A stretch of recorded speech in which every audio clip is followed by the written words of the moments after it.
My uncle Leo has worked maintaining weather stations for nearly 20 years. He's the kind of guy who checks his tire pressure before even a short trip, measures coffee with a tablespoon, and trusts manuals more than gut feelings. He's not superstitious, never read a horror book. If you ask him about ghosts, he laughs and says, "The scariest ghost is the electric bill in winter." He's the one who told me this and made me swear I wouldn't post it anywhere. Said he didn't want to become a meme, a punchline, or some mystery podcast episode. He just wanted someone to know, someone in the family, in case something ever happened to him. It happened in 2018 during a routine mission at the Whitecap Ridge Weather Station, a remote outpost in the mountains of northern Vermont. It sits over 6,500 feet above sea level, surrounded by gnarled pines and near-permanent fog. You can only get there by hiking trail or helicopter, and in winter, snow cuts the place off for weeks. The station itself is a prefab building with solar panels, a diesel generator, and an emergency radio system linked directly to Central Command. Normally, missions last 10 days and always in pairs for safety. That month, Leo was sent with a colleague named Darren, a quiet ex-military guy who'd rather fix equipment than make small talk. The first 5 days were boring as usual. They checked sensors, cleaned panels, logged data, ate canned food, and played checkers at night. Wind howled outside, but that was expected. Nothing out of the ordinary. Until the sixth night. Around 3:17 a.m., Leo remembers the exact time because he glanced at his watch when he woke up. He felt something strange. Not cold, not fear. It was as if the air inside the station had changed density, like it had grown thicker, heavier, as if standing in an elevator about to drop, but without any actual movement. He sat up in bed, listened. Total silence. That's when he realized the emergency radio wasn't emitting its pulse signal. Every remote station system automatically sends out a radio pulse, a short, almost inaudible beep every 15 minutes to confirm everything is working. It's constant, uninterrupted. Even if powered down, the backup system still sends the signal. But that night, there was no sound at all. Leo woke Darren. They went to the control room. Equipment was powered on, lights were lit, but the display read, "Signal not transmitted. Internal error." They checked cables, reset the system, restarted the generator. Nothing. The pulse didn't return. Darren suggested it might be atmospheric interference. Leo agreed, but something inside him wasn't convinced. The next night, it happened again. Same time, same silence, same error on the display. Except this time, when they went to check the equipment, they found something inside the main console. It was a piece of paper, not regular paper, aged, yellowed, folded in four, like an old letter, soaked through as if it had been wet and then sun-dried. It smelled like damp earth and cold smoke. No one had opened that console since they arrived. Leo kept the key on his belt, and the security seal was still intact. They threw the paper into the fireplace and went back to bed pretending it was just moisture or a system glitch. But on the 8th night, Leo woke up to Darren whispering. Not to him. Darren was sitting in a chair staring at the wall, murmuring things like, "You don't need to come here. I get it. I get it." Leo asked what was going on. Darren blinked, startled, and said he hadn't said anything. Later, Darren confessed he'd been seeing things. Said that in the dead hours before dawn, he saw shadowy figures standing outside the window, motionless, staring in. And whenever he approached, they vanished, but left footprints in the snow. Footprints that led from the window to the door and stopped right at the threshold. On the 9th night, Both of them heard the sound of someone typing on the weather station's keyboard. Not wind, not a short circuit. Typing. Slow, methodical, as if someone were filling out a form. Leo and Darren ran to the control room. The monitor was on. It showed only one line blinking in the top left corner. You are not alone. Neither of them had touched the keyboard. They stood there, breathless, until the screen turned off by itself. On the 10th night, the pulse returned, but not like before. Now, instead of a short beep every 15 minutes, the radio began broadcasting a voice. Distorted, muffled, as if coming from deep inside a tunnel. It spoke, always at the same time. We are here. We are waiting. Leo recorded the audio on his phone. When he listened back, he realized the voice was his own, but it wasn't him speaking. It was as if someone were mimicking his voice with a half-second delay. Darren stopped sleeping. He spent the entire night leaning against the door, an axe resting on his lap. He muttered things about numbers that don't add up and temperatures that don't exist. The next morning, Leo used the emergency radio to request immediate extraction. He claimed there'd been a critical heating system failure. The helicopter arrived that afternoon. But when the rescue team disembarked, the pilot was the first to speak. You called for help at 3:18 a.m. We heard the message clearly. Don't let them in. They're already inside. Leo never made that call. Darren didn't say a word during the entire flight back. He quit his job 2 weeks later. To this day, if anyone asks what happened up there, he just shakes his head and repeats, "The cold wasn't the worst part. The worst was the silence when the radio went quiet." Leo still works with remote stations, but he swore to me, solemnly, that he will never, ever return to Whitecap Ridge. And sometimes, when he's alone at night, he still hears the sound of someone typing, slowly, as if writing his name. This happened in the summer of 2020. That weird summer when everyone was lost, unsure whether to go out or stay in, drink or meditate. I was single, living alone in a Williamsburg, Brooklyn apartment, spending my nights scrolling Instagram like it was a slot machine. Swipe, like, DM, repeat. That's how I started talking to a girl I'd followed for years. Her name was Maya, but she went by May online. She lived about 15 minutes from me.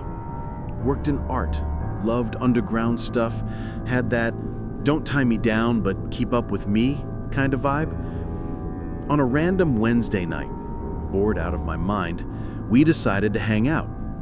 She said she was in the mood to do something that wasn't Netflix. I was down for anything, as long as it wasn't another DJ live stream. She hit me with an idea. Let's walk around Brooklyn Bridge Park, and if we're feeling it, we sneak into the museum. I hesitated, but she explained it wasn't breaking in, just hopping the side fence of the Brooklyn Museum, which stayed open late for maintenance crews, so we could check out the outdoor sculptures. Said she'd done it before, that it was chill, that there was no security after 10 p.m. I said, all right, let's do it. I grabbed my cap, a cold beer, and went to pick her up. She lived in a loft full of plants and French movie posters. Already dressed, black pants, beat-up sneakers, small backpack. Looked like she'd done this 1,000 times. We drove to the museum, parked on a dark side street with no streetlights. The museum looked like a sleeping castle, lit only by emergency lights and faint spotlights on the facade. The garden? Empty. Dead silence. We cracked another beer right there in the car. I nervously scanned the shadows. She just laughed. Relax, nobody's here. The whole world's at home watching Tiger King. We hopped the low fence. It was easy, almost laughable, stepped into the garden. Ancient statues, dry fountains, moss-covered stone benches. Felt like a fantasy movie set if fantasy movies had Wi-Fi and Uber. Maya led the way, flashlight from her phone cutting through the paths. I followed behind, snapping photos of the statues, half enchanted, half creeped out by the "we shouldn't be here" vibe. That's when she stopped dead. "Hey," she whispered. I turned. She was pointing her flashlight behind us. Someone was there, standing between two Greek columns, leaning against a marble statue. Tall, thin guy, black leather jacket, sunglasses, even at midnight. Didn't look like staff, didn't look like a tourist. I yelled, trying to sound casual, "You work here?" He didn't answer, just stood there, motionless. Maya nudged my arm, whispered, "Let's go." But before we could take a step, the guy spoke, low voice, almost dragging. "You want to buy tickets?" I froze.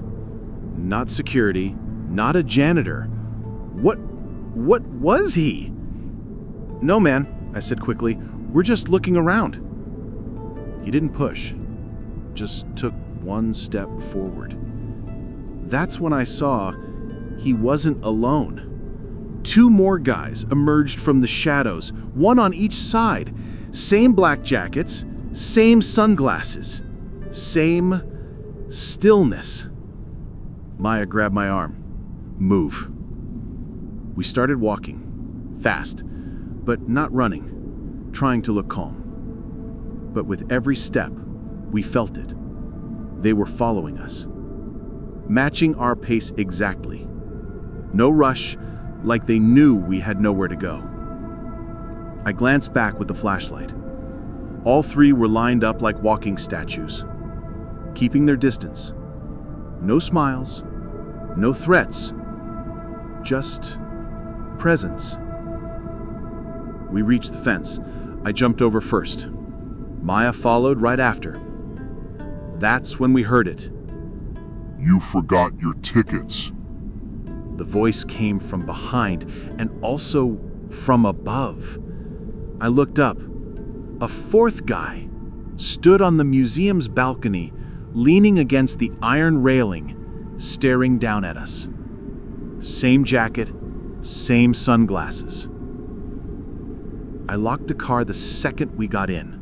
Literally the same second. Because the moment I turned the key, I heard 3 knocks, one on each window. I threw the car in reverse and peeled out. They didn't chase us, just stood there, lit for a split second by my headlights. Long enough for me to see that none of them blinked. On the drive back, neither of us said a word. Not when I dropped her off, not the next day, not the week after. We still see each other today, grab coffee, hit up exhibitions, laugh at the same dumb jokes, but we never, ever talk about that night. She never again suggested sneaking into anywhere. And me? I haven't been back to the Brooklyn Museum after sunset. Not once.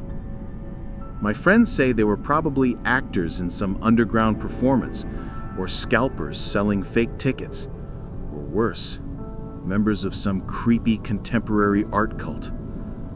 Whatever they were, I don't want to know.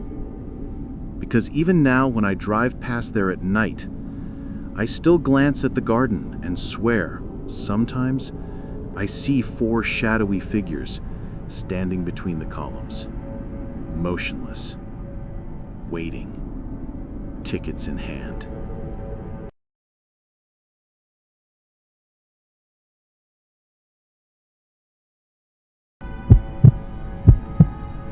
This is a story my former boss, environmental engineer Marcus Bell, told me more than once, always with the same expression. Eyes fixed, voice low, like someone reliving something he'd rather forget. He gave me permission to write and share it, as long as I didn't use the real name of the place. He said, "Some places deserve to be forgotten." Marcus was the kind of man you didn't question. In his 50s, calm voice, hands calloused from a lifetime spent in the field. Forests, swamps, mountain ranges. He worked in environmental monitoring and remote infrastructure. If a sensor vanished into thin air, if a data station stopped transmitting, he was the one sent to investigate, alone, with a backpack, a map, and a satellite radio. He didn't believe in ghosts. He believed in drafts, in animals, in equipment malfunctions. But after what happened in 2014, he never used the word impossible again. That was the year Marcus was hired by a state agency to inspect an abandoned weather observation station deep in the mountains of northern Maine, a forgotten outpost hidden inside a forest reserve with no roads, no signal, no recent records. The station had been built in the 1970s, used until the late 90s, then simply left there, like a broken tooth in the mouth of the wilderness. The state wanted to know whether it was worth restoring, or better to tear down and forget. The job was simple. Go alone, spend 3 days, take structural measurements, check the integrity of walls, roof, and foundation, technical report, nothing more. Marcus was dropped off by helicopter in a clearing about 800 meters from the post, the closest they could land. He carried 4 days' worth of food, a sleeping bag, a clipboard, a flashlight, and a solar-powered emergency radio. The place was silent. Not just forest silence, heavy silence, as if the air itself had been compressed. No birds, no insects, not even wind rustling through the treetops, just the occasional creak of an old floorboard beneath his boots. The station was made of wood and metal, with 2 rooms, one for equipment, one for sleeping. It had a small observation tower on the roof, with round windows and a rusted iron staircase. Everything looked intact, but abandoned for decades. Thick dust, cobwebs, the smell of mold and oxidized metal. Marcus set up camp on the floor of the equipment room, the driest, most sheltered spot. The first night was quiet. Too quiet. On the second day, a thick fog swallowed everything. Not ordinary mist, dense, motionless, like the entire forest had been dipped in milk. He could barely see past his own feet. Marcus thought it odd, but not alarming. Northern Maine was known for sudden fogs. It was when he climbed the observation tower that afternoon that he noticed the first thing out of place. On the side wall of the staircase, there was a small inspection hatch, locked with a rusted padlock. The day before, he tried to open it, but the metal had fused shut with rust. Now, however, the hatch was slightly ajar. Not much, just a finger's width, but enough to show someone or something had touched it. Inside, it was dark. When he carefully pushed the door open, he saw a small leather suitcase covered in damp moss, as if it had just been pulled from a swamp. He didn't open it, just shut the door and made a mental note. Hatch open, unknown suitcase, origin unclear. That night, he was woken by a sound. Not noise, absence, as if the world had held its breath. And then, footsteps. Footsteps on the iron staircase above him. Not descending, ascending. Someone, or something, was climbing up to the observation tower. Marcus grabbed his flashlight and stood at the base of the stairs, shining the beam upward. Nothing appeared. The footsteps stopped. Silence returned, heavier than before. On the third day, he searched everything, checked every corner, every crack, climbed to the roof, found nothing, except the suitcase. It was now sitting in the middle of the staircase, still moss-covered, still closed. He picked it up. It was heavier than it looked. The leather was soft, soaked, the handles cold to the touch. He didn't open it. set it down, and stepped outside to breathe. That's when he saw them. Footprints in the muddy ground circling the station. Bare feet, wet. They came from the forest behind the building in a straight line to the back wall and stopped there. None returned, none veered off. Just damp impressions ending abruptly against the wooden wall, as if whoever made them had walked through it or vanished. Marcus went back inside, locked every door, wedged the staircase with a log, tried to sleep. That night was worse. Around 2 a.m., he heard knocking. 3 slow knocks on the back wall of the sleeping room. Not the window, not the door, on the solid wooden wall, as if someone was standing on the other side, mere inches away, knocking with their knuckles. Marcus didn't move, lay frozen until the sound stopped. At dawn, the suitcase was gone. The inspection hatch stood wide open. He grabbed the radio and called for immediate extraction, said it was a medical emergency. The helicopter wouldn't be able to reach him until the next day. The fog was still too thick. Marcus spent the entire day sitting in the clearing, waiting. The fog didn't lift. If anything, it thickened. He couldn't see his own hand stretched out in front of him. As the sun began to set, he heard footsteps in the underbrush, right behind him. He spun around. Nothing. Or maybe something was there, hidden in the fog, just a few feet away.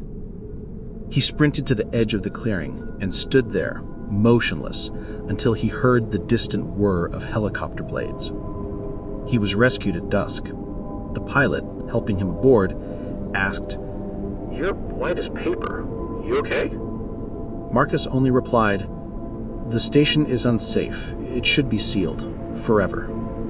Back at the office, he submitted a short report. Structural integrity compromised, imminent collapse risk. He never mentioned the suitcase, never mentioned the knocking. He told me he stayed silent because, for a while, he wondered if he'd been hallucinating, victim of isolation, fog, silence. This is where Marcus ended the written account he sent me. He never returned to those mountains. He ended all his field contracts that same year, switched to remote analysis, maps, reports, said from then on he wanted to keep his feet on pavement. When I asked him if it was because of the station, he just stared out the window and said, "I've seen enough out there." I pressed him just once about what he thought was really out there. He looked me dead in the eye and said something I'll never forget. Some places aren't abandoned. They're waiting. And what they're waiting for isn't people. I tried to investigate the station myself. Found nothing. The coordinates he gave me don't match any official map. Agency records mentioned an unidentified station in the region, but no name, no photos, no history. It's as if Marcus never was there. And that's the part that haunts me most. It's not what he told me. It's that no one, absolutely no one, could confirm it. Today, I admit, I don't know if I hope Marcus lost his mind in that forest, or if I hope he didn't, because that would mean something far worse was there with him.